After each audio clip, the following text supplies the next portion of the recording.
Welcome to the Smart Business Revolution. Revolution. Revolution. Revolution. You want a revolution? You say you want a revolution? Revolution. The revolution. It's going on right now. Welcome to The Revolution, the Smart Business Revolution podcast, where we ask today's most successful entrepreneurs to share the tools and strategies they use to build relationships and connections to grow their revenue. Now, your host for The Revolution, John Corcoran.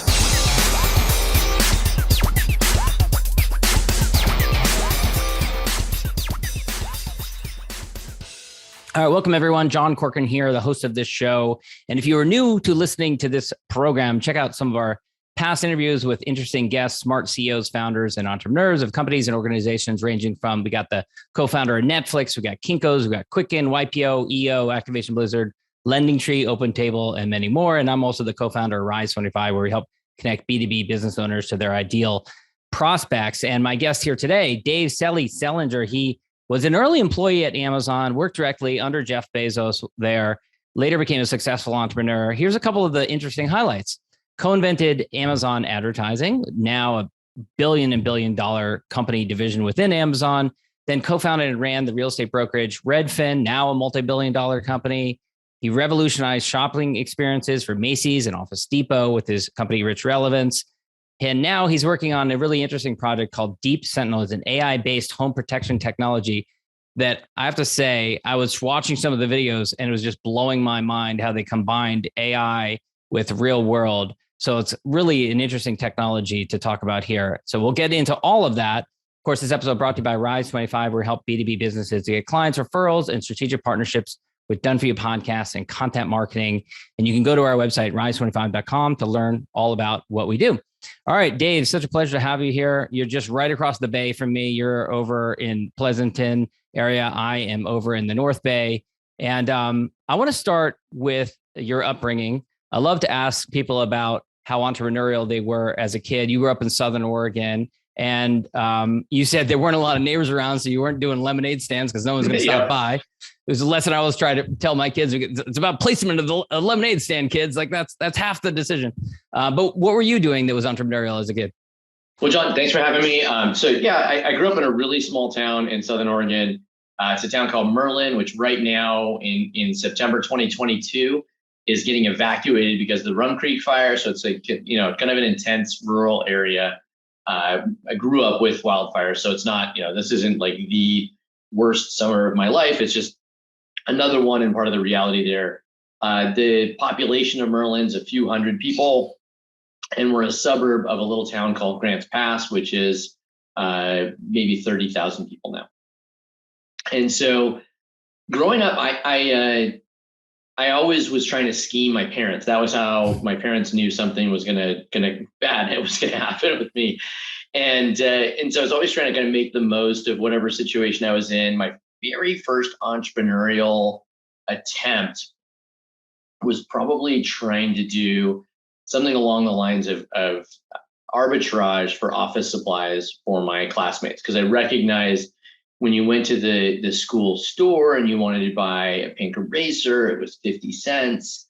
And if 10 of us got them, that was $5. And if you bought it wholesale, they were 5 cents each, but you had to pay shipping of $3. And I thought to myself, man, there's an opportunity, the money. Yes. Yes. The pink eraser gravy train. Yes, that's easy. You get on that pink eraser gravy train and you don't ever have to get off. Right.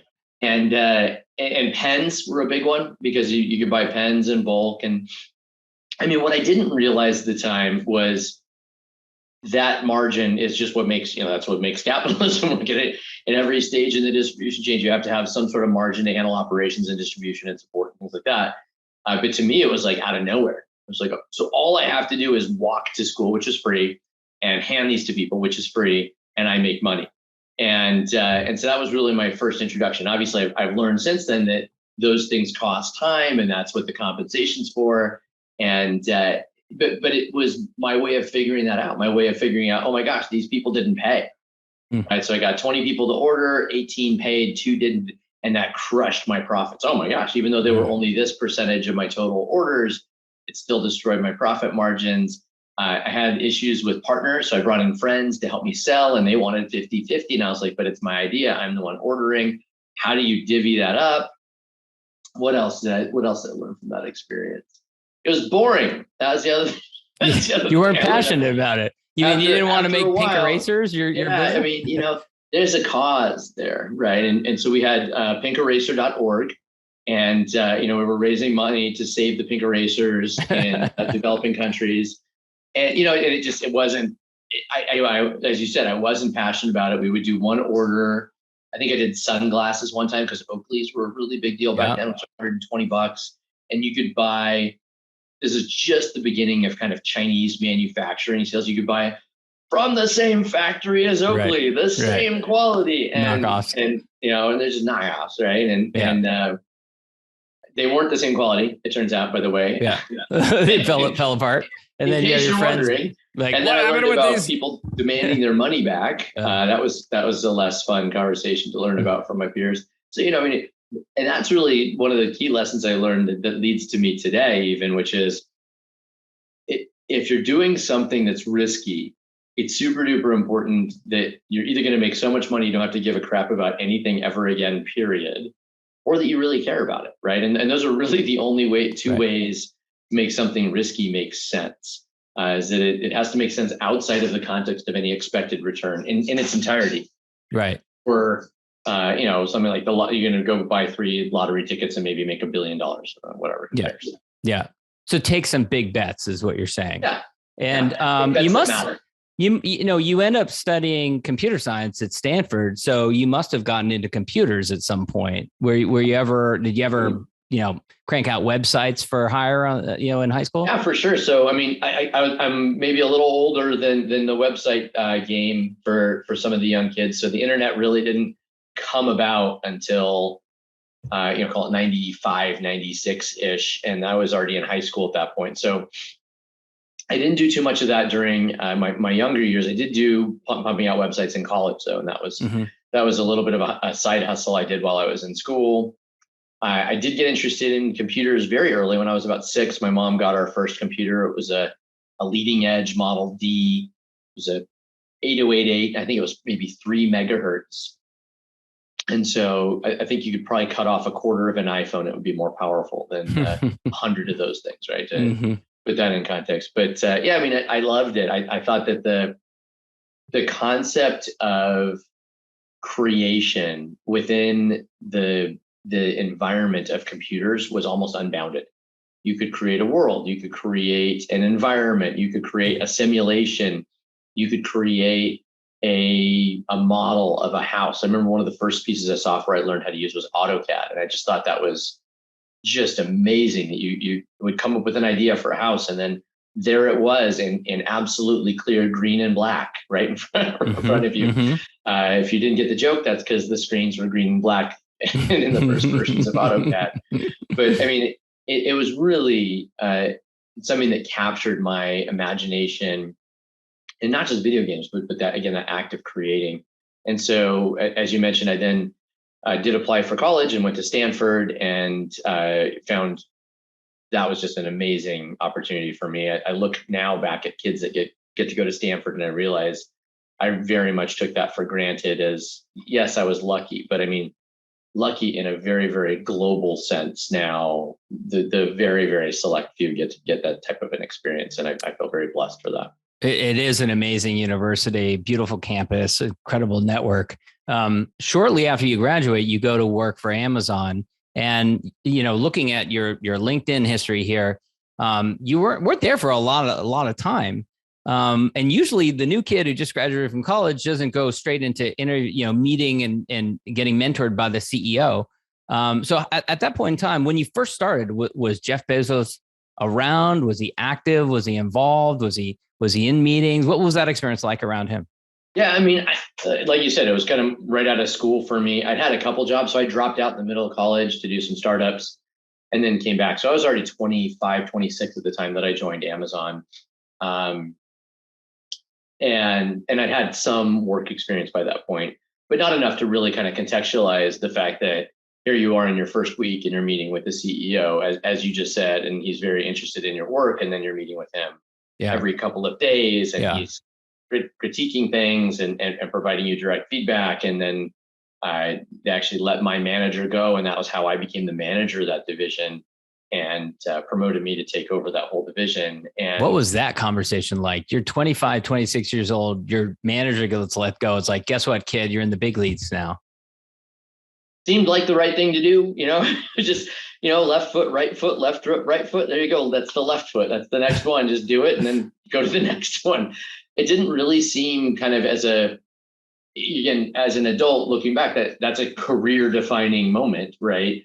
And to me, it was the fifth day at work, and that was the conversation we had. And then there was the next day. And I do remember it being a little bit weird because I joined this team, and now I'm managing the team, and there was a little bit of weirdness that happened around that. But it just, the gravity of it never really struck me. And part of that, and I reflect on this a little bit, is that I was so egotistical that I probably just believed that I deserved his job and the guy above him his job too. So obviously that was the right decision to make anyway. Right. And so again, I took it in stride. I enjoyed it. I learned a lot. I think one of the things that as I reflect on it, that probably served me very well at the time was I did have that ego that I could do this despite all the odds being against me. And that probably allowed me to just go in, put my blinders on and dig in and go do it anyway, even though no one had done it before. It was unproven. In fact, not only had no one done it, these other people who had been there before you had tried to do it. Now they're being shown the door and you're being asked to do it. But again, it's one of those opportunities where when you look back, you asked about Jeff Bezos. I mean, he was very available. He was in the office every day. My office was just a few doors down. So I heard him all day long. He has this raucous laughter, very, very loud laughter. Mm-hmm. And so all day long, if anything, you'd close the door to your office to get some quiet from the Jeff laugh. Pretty crazy. Yeah, he was, but he was in it. I mean, he knew every project that I was doing, and when I sat in other meetings where other people were presenting projects, he knew everything about them, was always very well informed about the user's experience of these things, not necessarily how everything worked, but how would it impact this vision he had for the journey of his customers. Yeah. He's famous for the extra chair in the conference room at all times representing the customer. Yep. Yeah. Always taking that perspective and how did this actually work? And that actually, again, to kind of take it back to my role, that was kind of how I ended up getting the job, was that my role was in customer behavior research. And that was the name of the team that I took over. And it could sound like a research organization. And where his problem was with the way that it had been led until I took it over was that it was treated as a research, that customers were one of 20 objects that you would study, but they weren't the center of the universe. And when we reformulated the team under my leadership, one of the key things was to talk about the customer's journey and change it and test it and get a feel for it in the vernacular of feeling, right? So we went from, for example, developing statistics. What's the median length of time that people spend on Amazon's website? That's the way a statistician would look at it. Or as I said, let's put that on pause. I want to know that number for sure. But what I want to do instead is I want to grab random examples of customers and I want to look at them in depth. I want to pull a customer and present everything about her to the team and then understand, what do we think we could glean from the data trail that she's leaving behind? And one of the first customers, we built this tool that would literally like Wheel of Fortune. You spin the wheel and out comes a customer, and out comes this customer, and we look at her and she's entering in orders every single week on the same day at about the same time. That's kind of interesting. Well, let's look at her shopping behavior. How does she do that? Why is this happening? She doesn't visit the website at all between these periods where she's buying, and she enters in the ISBN number of every book. 1, add to cart. 2, add to cart. 3, add to cart. Very clear that she's either a librarian or some sort of managing a bookstore or something like that. Has a very clear set of instructions, is coming with a mission. And I remember presenting that to my team, and And the way I said it was, I said, I'm going to tell you the characteristics that we would capture from a statistics perspective. And then I'm going to present her to you. And I want you to see how far apart those two things are. And so her average session length was 15 minutes, and she'd on average buy $300, and she would buy 5 things per visit, and it would always happen on Tuesday. And it didn't really tell you that much. And then when you looked at it, you realized this is a librarian, and here's how I serve her, and here's how she wants us to act to her. And I remember making that emotional distinction to my statistics leaning people, and that became kind of the new DNA of the team, that it was going to be all about the customer, not in theory, not as statistics, not as summaries, but as individuals. And that our job was to take these individuals and certainly to use the tools of statistics, but not to reduce customers to statistics. In fact, to make them richer because of statistics.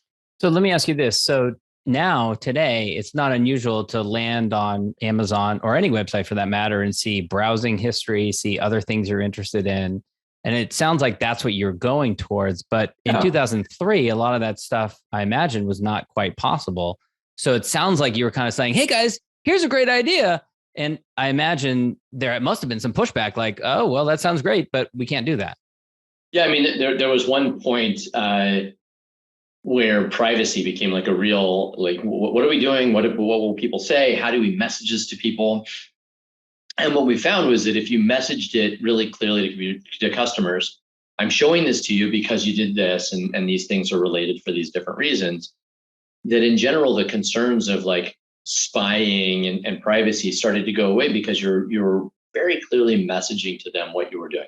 Now that's changed over time, right? People are becoming much more comfortable with things, right? Like we now expect our devices to recognize people's faces, right? I mean, that's like an expectation of technology versus an invasion of, if you would have done that in 2003, that would have been an invasion of privacy. You would have called the CIA and the FBI and like been up in arms, right? Right. And so, we learned a lot of these lessons by trial and error. How do we take data that's this thing that's been relegated to PhDs and statisticians at insurance companies and make it something that is more akin to an adjunct to our experience, if not an enrichment to that experience, and then fundamental to that experience ultimately. And that's really the journey that my team went through there.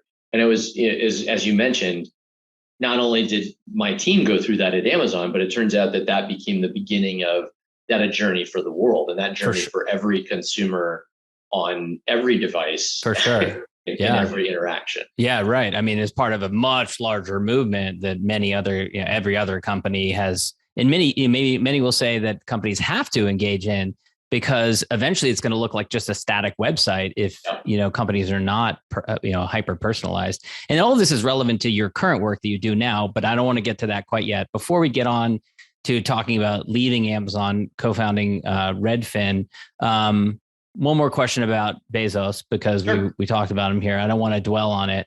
I started my career working in politics. I worked in the Clinton White House, and people ask me all the time about what was Bill Clinton like? What was he like behind closed doors, that sort of thing. And I always say, you may not want to know the answer to that question, but sorry, exactly.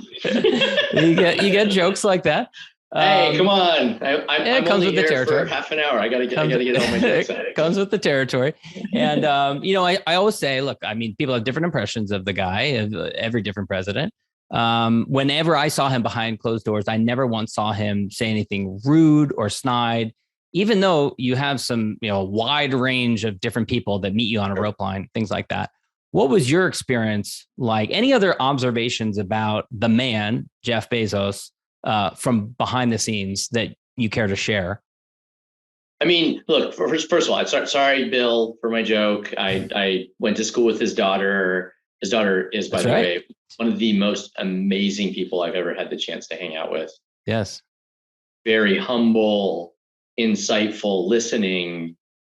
And Chelsea was being made fun of when I went to school with her. Yeah.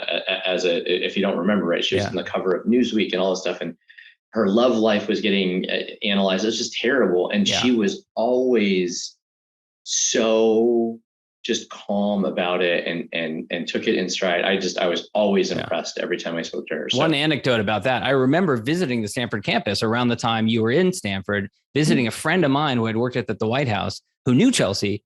And we were talking on campus, and Chelsea walks by, no Secret Service, nothing, says hello to me. We chatted for a little bit and went on. She's like a normal student. Yeah, she was awesome. So anyway, and I've actually met Bill Clinton as well, and I think he's pretty cool too, in my opinion. But Chelsea is, I hold her in the highest of regard. So Jeff Bezos, though, to take it back to him, the number one thing I would highlight about him is there's a bunch of negative stuff about him in terms of how he's using his capital and things like that. Is when I look at how he at least viewed the world when I interacted with him very regularly, I think we ascribe a lot of global megalomaniacal intent to these people that either end up in these situations or have worked their way into these situations. And I don't think that he at that time saw his aspirations, again using that same term, as a megalomaniacal aspiration. He saw it in the same way that I saw getting the opportunity to be the manager of this team as left foot, right foot. Like, we're going over here, and the future is over here where everything's going to be on the internet. And I am just going to be the smartest, best, hardest driving person that I can be to go after that vision. And that was the sense that I got from Jeff. And certainly the vision was big and the future was far out there, and his drive was unrelenting.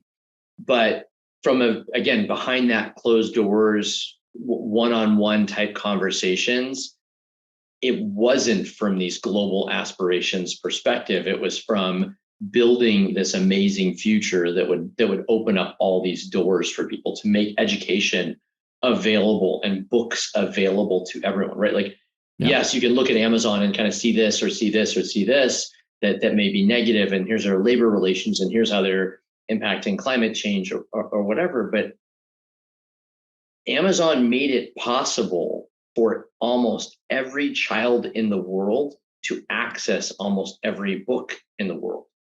And that was very, we've forgotten this. That was very much not possible 20 years ago.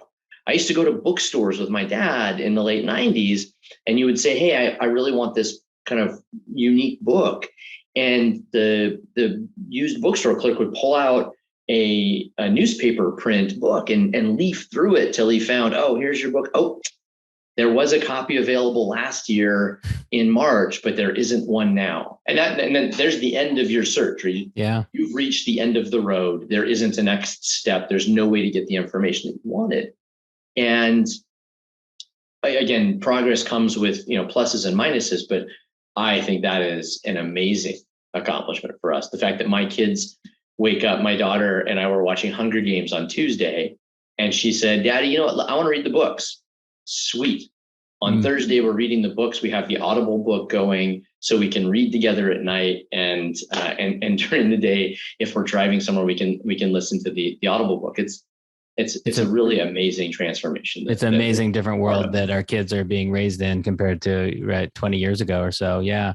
But I want to ask about, so at some point in 2004, you say to your family and friends, guess what, guys?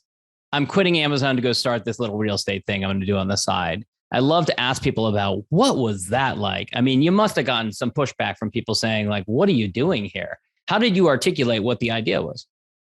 Well, so my mom at the time thought that Jeff Bezos was my best friend.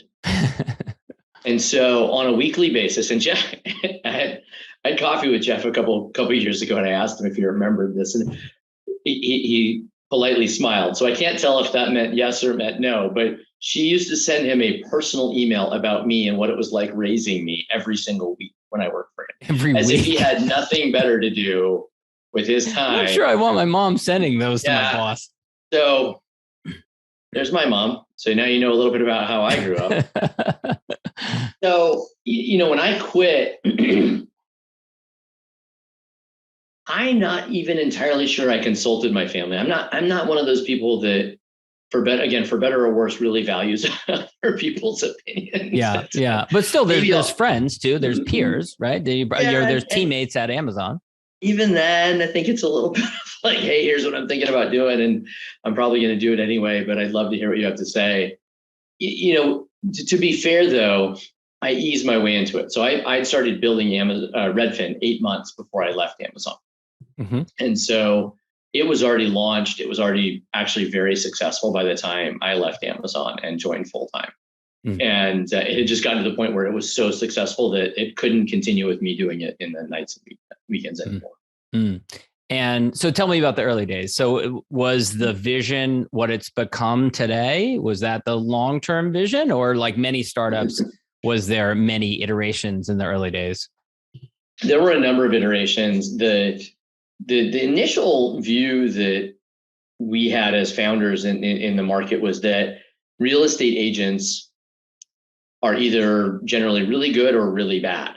And about 80% of them are unfortunately in the really bad category. They do 1 or 2 transactions a year.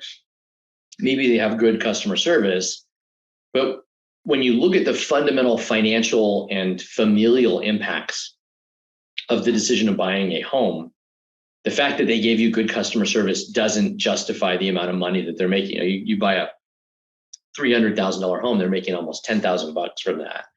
And the fact that they brought you coffee while you were filling out the offer, that's not worth $10,000.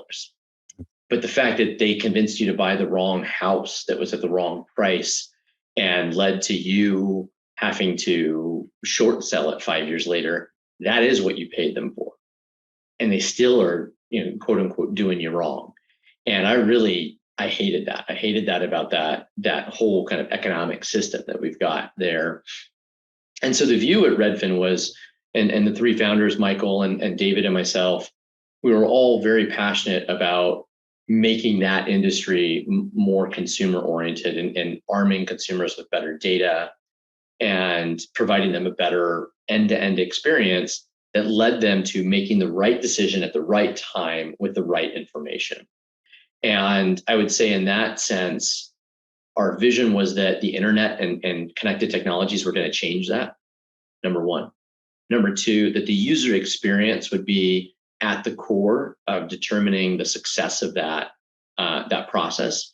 And then number three, that the economics model of agents needed to change in order to accommodate that. Of those, I would say the first 2 are fundamentally true. And the third one, which is the one that we were really passionate about, turned out to be not as true. And in fact, that the economics are just fine so long as you help people do the right thing the right way. And so, we did have to do some ticks and tacks. The first product that David and Michael had made when I joined the company, I was the last co-founder to join. They'd made a Windows 95 kind of client application that you could download and use. And no one would, surprise, surprise, no one was downloading it and using it because Windows 95 at the time, again, all the kids listening won't even like, whoa, what is this? What is that? You download an app and you download it from the internet, and then it would take over your entire computer and suck your bank accounts dry. And some nice friends in Russia and China would now have a new car. That was kind of the way Windows worked at the time. This was before Bill Gates sent out this notorious email saying, do not allow Windows to continue until we fix our security issues. But that aside, the result of that for the original app for Redfin was that nobody used it. It had 0 users. So I joined and convinced them to change it to an internet connected version and put it on the web. And obviously when we did that, the rest is kind of history. We made the first interactive mapping application on the internet. We made the first interactive real estate application. We made the first interactive GIS, geographical information systems and data application on the web. And that became the inspiration for Google Maps and Apple Maps. It's been an amazing legacy. And all those things were not at all in existence at the time. It was literally like cobbling together different publicly available or database you had to purchase of all those different ideas. Which was the most difficult or challenging? Do you ever reach a point where you're like, oh crap, like we really need this piece of information or this data set, and how are we going to get it? again, I'm kind of a left foot, right foot kind of guy. And so when we would hit those problems, I would, put my head down, lean my shoulder into it, and then just keep pushing until it gave way. And so, one of the first things we had was that the maps were really difficult to deal with. So we bought raw satellite imagery, and then we had to cut it up ourselves. I wrote a program to actually splice this up into pyramids. You have like the zoomed out images and the zoomed in images. I think we had 8 tiers where you could zoom in and out, and that didn't exist. So I just wrote one and made it myself. Geographic information databases did not exist. So I just wrote one. I used MySQL to do that. And again, that's what I found so enthralling about the experience was we set this vision way out there. We're going to make an interactive map. No one had ever done that. We're going to put a bunch of data on it. No one had ever done it. Then we're going to put it on the web and then put real estate listings on it. And no one had ever done that. And it was neat. It was a phenomenal experience. I put together a team of about 12 engineers, and we did that together. And we're all still, in touch with each other to this day. Yeah. You go on and you go to Overstock, which I don't remember how big Overstock was at the time, but what initiated that departure for you? And there's kind of a common thread amongst everything you've done, which is hyper personalization. But talk a little bit about that experience at Overstock. Yeah, I was hoping to be able to go to Overstock and do kind of a surgical insertion there and make them as exciting as Amazon. I found, I'll just make this one short. They had some financial issues that year. So it turned in from hey, let's do this fun project into hey, can you do me the favor of kind of saving this company from a financial disaster? I did that. And then I left shortly thereafter and started the next company, Rich Relevance. And it was not big enough to really be able to create that thing that I thought would be neat there. And Rich Relevance, talk about the vision behind that. Yeah. So Rich Relevance, again, the common thread here being kind of data and artificial intelligence. We wanted to build this is my 2 best friends from when I was small in that small town in Oregon. And I started a company, Mike DeCourcy and Tyler Cohn, and we started Rich Relevance to build out the personalization team as an outsourced team for all of the other retailers that couldn't create that in-house. And we built amazing technologies. One of the very first SaaS companies, if you know the term SaaS, it's the cloud version of software. Salesforce.com is probably the biggest SaaS company out there. And so we're one of the very early entrants into that space and built out a great team. And again, one of the neatest things about that one, we accomplished a lot. It turned out that wasn't the best business model. So that company, we sold it a few years ago, but not for a huge outcome. But what I learned at that company that was really great was we built really sustaining relationships. There are groups of people there that we built such a great culture around what we did. Now, it wasn't just like culture, we play foosball together. It was culture around the passion and the zeal for what we do and the great work, right? It wasn't the pinkeracer.org. It was we really all loved the work that we did. And there's a group of guys that still go skiing together every winter. There's a couple people that met each other at Rich Relevance and got married. There are best friends that were one another's maid of honor and best man at their wedding that met each other at Rich Relevance. I still actually every single week, the last couple of months, I have been playing Dungeons and Dragons with one of my employees from Rich Relevance, not between the two of us, but with our kids. We're both kind of teaching our kids to do this, and he's the dungeon master. And, so it's kind of funny to have the roles reversed. He's now the boss and I have to do what he says. He killed me a couple of weeks ago, by the way, or killed my character. He was getting even.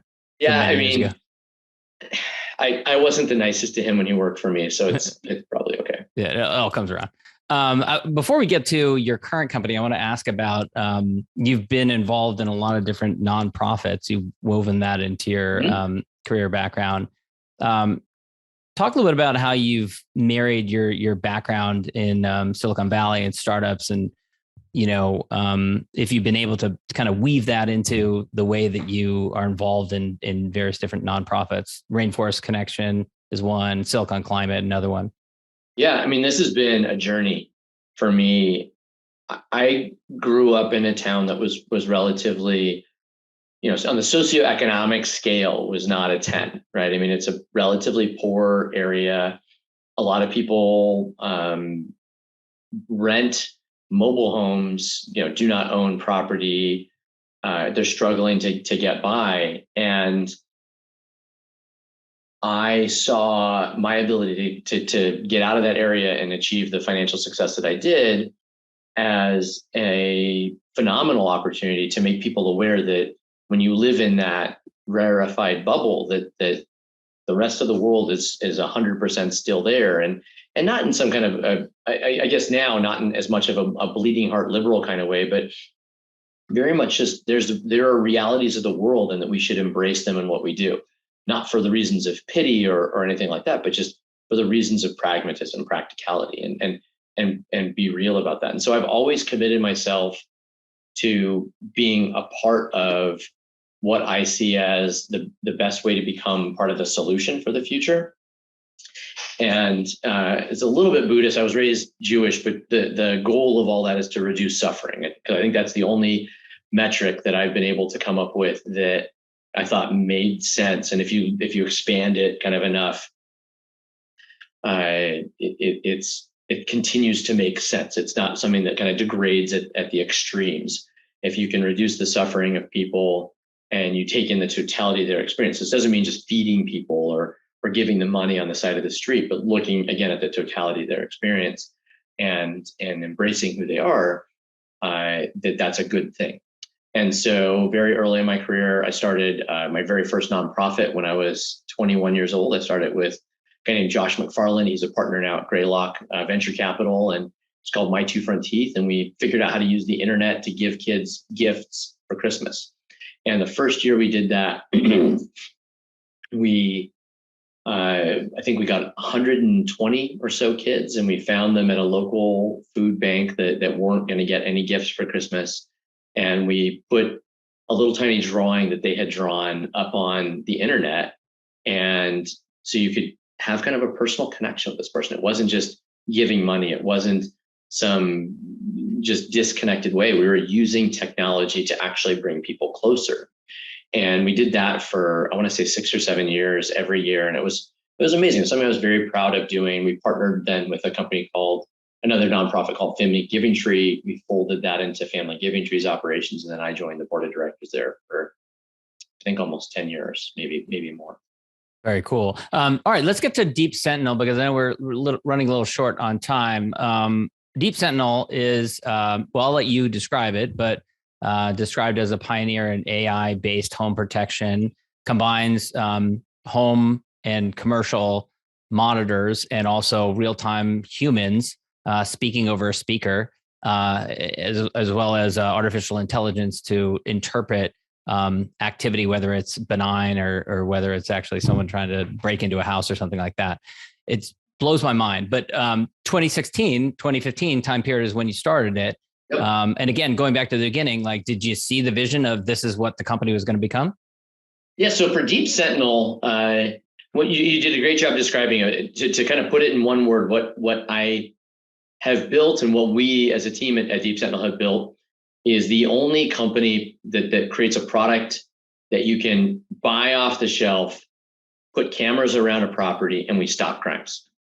We stop vandalism, we stop car theft, we stop catalytic converter theft, we stop package theft, we stop break-ins, we stop assaults, we stop crimes. And the reason that's important, if you own a Ring or a Nest, and this is kind of my origin story, was my neighbor had a bunch of cameras around her house, and then she had a home invasion, and the cameras did literally nothing to deter it, nothing to protect her when it was happening, and even nothing to help the police do any sort of an investigation after the fact, because these guys wore hoodies and masks, and there's just no identifying characteristics. There's nothing to be done with these cameras. I remember sitting there with the police officer and saying, well, she has an alarm, she has cameras, how did this happen to her? And I meant that kind of euphemistically, like, as a person, what more could she have done? Isn't this what you do? How could that happen? And he answered it very practically, which I thought was this incredible aha moment for me, which is, well, what the hell did you expect those things to do? The alarm wasn't armed. And by the way, even if it is armed, most alarm calls are false alarms, so police don't respond very quickly. And then secondly, what did you want her cameras to do? They did exactly what they're supposed to do. You have a very high resolution picture of a bunch of nondescript guys wearing hoodies. Yeah. Congratulations. Yeah. And then they did this home invasion and you still have that. And I was like, oh my God, what did I expect? I expected them to stop the crime. And he said, well, good luck with that. And I said, well, okay, we'll take that. And that's where we created Deep Sentinel. Was we created cameras that are able to stop crime. And we do that by combining in AI and guards. But let me kind of reduce that to an example, if that's okay, to kind of make it you to understand. So the second you enter a property that's protected by Deep Sentinel, let's take my home, for example, the cameras are triggered. They detect motion. Everybody's cameras do that. That's nothing special. But what special happens next? From that second forward, there's an AI tracking you. It's looking at every movement that you make, every step you take. And I don't know if I violated copyright there. Sorry, but that's right. Now I'm getting sued. Great. All right, as long as it's you. Thank you. And you said it. I'm just going to accept that liability statement as a disclaimer. And so then if you do something suspicious, that AI then brings that video live within seconds to a human being and says, here's what I want you to look at. Here's what I think is wrong. And here's what I think you should do. And those guards, if you're, let's say, pulling out a crowbar and banging on my front door, within 3 seconds, you're going to hear over a loud 100 decibel speaker, this is Deep Sentinel security. You need to step away from the building right now. The police are on their way. And there's 3 really important things that just happened right there. Number 1 is that it happens almost instantly. It happens quickly. Number 2 is that because it's a live person telling you to stop, even if you're a criminal who, you kind of know what you're getting yourself into, you still don't want to actually get caught. Right? You know that you're getting recorded and nobody's going to do anything with that. You know that the neighbors might see you. But as soon as you know that they actually do and there's somebody watching you and telling you to go away, we see this massive psychological change in most criminals and they turn tail and leave. The third thing is really the important one too. The police are on their way. And in fact, the police are on their way.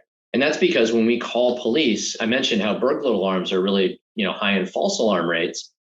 We're very different. When a burglar alarm calls, let me tell you what Deep Sentinel says. So Deep Sentinel would say in that case, hey, I've got this redheaded guy named John. He's at David Selinger's house. He's got a crowbar and he's breaking in. He's about, I don't know, you look about 5'10", maybe 6 feet tall, normal build and white skin.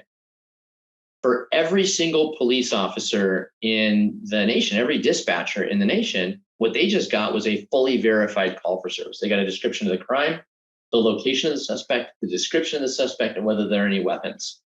Bam. I can now stop doing whatever I'm doing because I know that that is a live crime that's fully verified. And when I arrive on that crime scene, I know which person to accost because Deep Sentinel's providing what's called situational awareness. The description of the suspect, their exact location at that exact moment.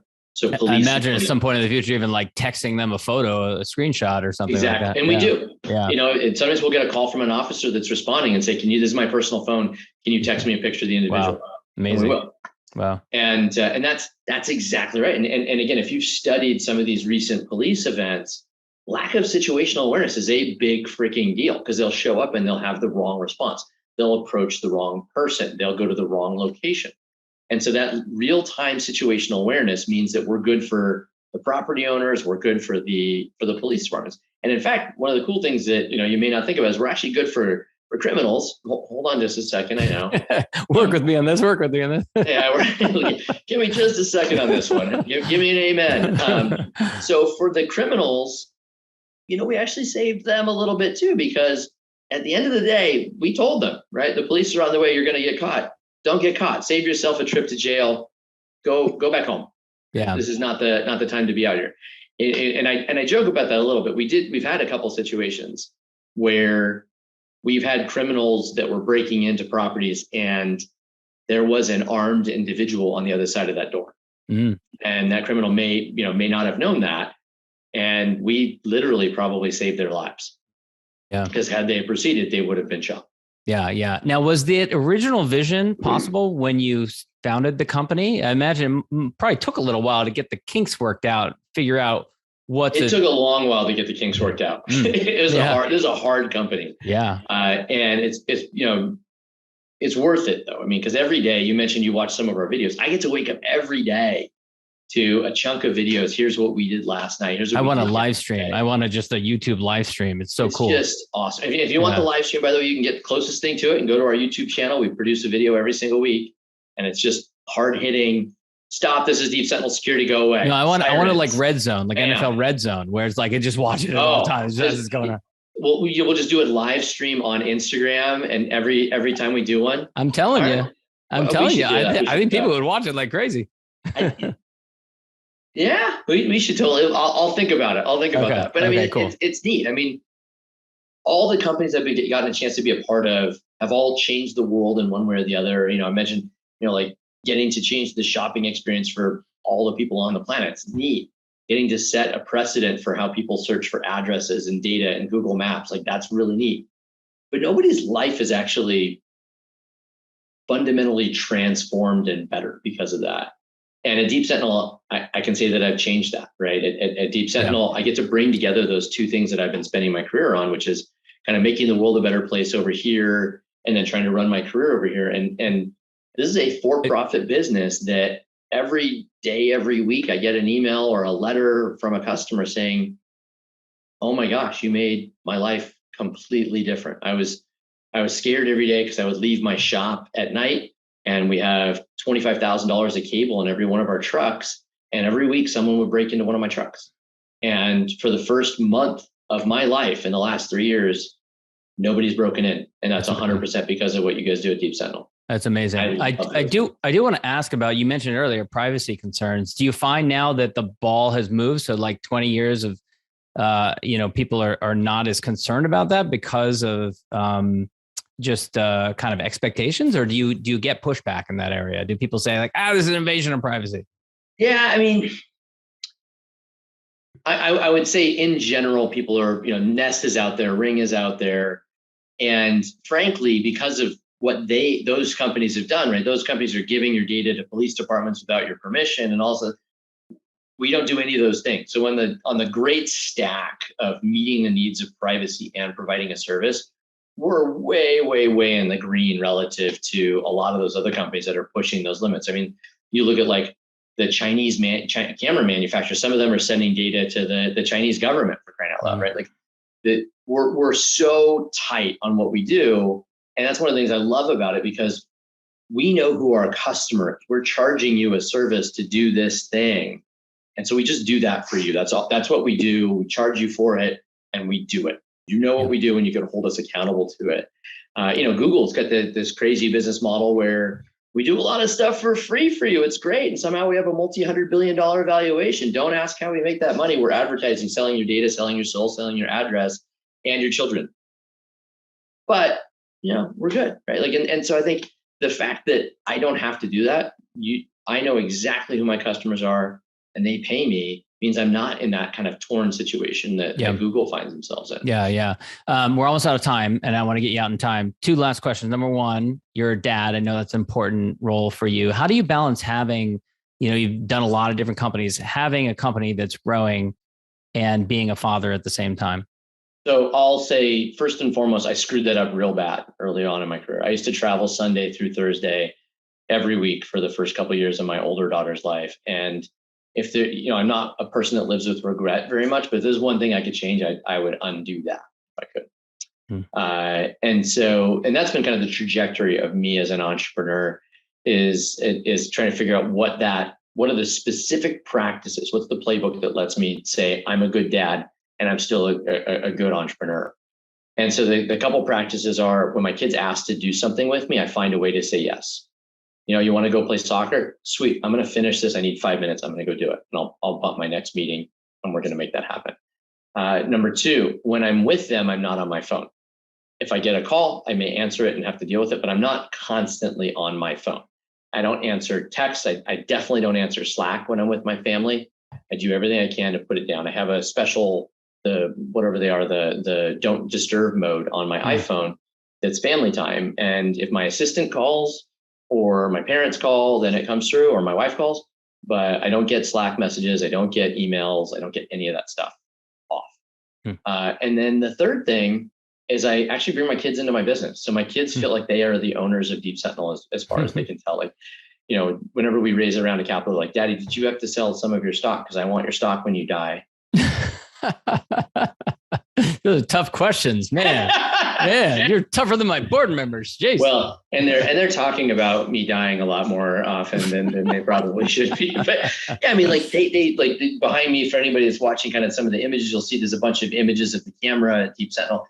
They were part of designing that stuff and they love it. They feel that that's part of our family. And we talk about it at dinner. We talk about why that's important and bringing the values of being of service to your peers and your fellow citizens, creating value to society broadly, and then just working hard, right? They know that I work hard, and they also know that they're my number one priority at the same time. That's 60 seconds left. Last question. I'm a big fan of gratitude. Who would you express gratitude to, particularly peers and contemporaries and mentors who've helped you along the way in your journey? Man, I've been thinking about that question a bit. I am going to pick a guy named Stephen Tryon. Stephen Tryon is a former colonel in the Pentagon, and he was one of my mentors. And he taught me the softer side of leadership, even from a military perspective. And he prided himself on his ability to work with people in all different kinds of situations and to be able to listen to them and bring separate points of view into the same conversation without having to diminish one perspective or the other, without having to play some, namsy-pamsy emotional game. Just let's fully hear this out. Let's give you 100% of the time and energy to hear point A. Now, person B, let's give you 100% of the time and energy and attention to make your point. And any questions that are not fundamentally and intentionally clarifying questions are off the table. Clarifying questions, all good all day long. And that was one of the things that I try and I aspire to do all the time in my career and in my personal life, is to be able to truly, sincerely hear disparate points of view and to give them 100% of the chance that they deserve. That's great. Dave, this has been great. Where can people go to learn more about you, connect with you, learn more about Deep Sentinel? So John, as I mentioned, the very first place I'd send you is go to YouTube, search for Deep Sentinel. We've got a YouTube channel and we shoot videos out. I think we're sending 2 out this week of just like bam, bam, bam, bam, bam. Stopping crimes. If you ever watched Cops, this is like the 21st century version of Cops. Then if you want to learn a little bit more about me, I post stuff about politics and leadership and business. The best place to do that is on LinkedIn. Go to LinkedIn, search for Dave Selinger, and you can follow me there. All right, Dave, thanks so much. Hey, thank you for having me. Thank you for listening to the Smart Business Revolution podcast with John Corcoran. Find out more at smartbusinessrevolution.com. And while you're there, sign up for our email list and join the revolution. Revolution. And be listening for the next episode of the Smart Business Revolution podcast.